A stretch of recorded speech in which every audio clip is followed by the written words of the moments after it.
Someone challenged me to make a fancy pork recipe. So today we are going to China and I want to show you one of my favorite comfort foods. This is pork katsu. It's actually a very simple recipe and easy to make. This one we've simplified everything so you can make it with the ingredients at home. We'll be starting with Farmer's Choice pork fillets. We basically need pork meat that has no bones, and Farmer's Choice gives the best quality and clean pork meat. We cut the fillet into thirds and finally split it at the center to increase the surface area. The last step is a bit funny, but we beat the pork meat to flatten it out. The more the surface area, the better the quality, and we season it with salt and black pepper. You can add any other spice, you're free to experiment, and remember to season on both sides. If you have time, you can let it sit for a while, but I'll go ahead and pick up 2 plates. For the first plate, I'll add half cup of wheat flour. Second plate, I'll crack in 2 eggs with some salt and whisk the eggs. For that plate, we add some breadcrumbs and we start with dipping the fillet in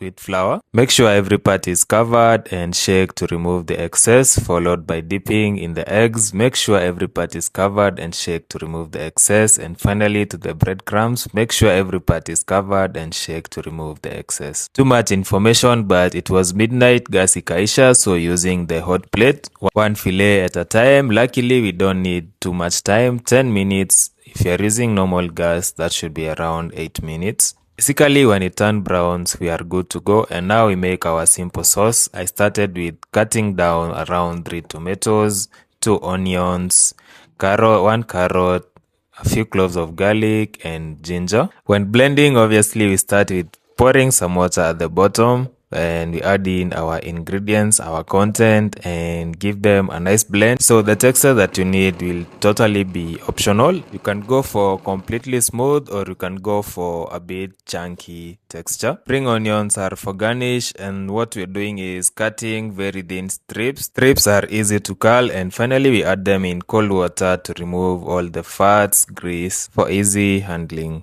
We're going to cook down the sauce, reduce it a bit, and you can add any spice of your liking. Time to slice down the pork. Love the crisp very much and it's still juicy on the inside. And now to plating, we begin by cleaning our plate, of course. No, you don't need a manual on how to cook rice. You can also use cabbage as well.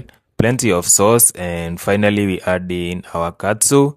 And remember our spring onions, we are going to use them for garnish. This is a beautiful plate, and if you ask me, this is actually a comfort food. We start with dipping a cut into the sauce and of course a spring onion. And I have been waiting for this moment for very long. Here we go. And special thanks to Farmer's Choice for the pork power experience.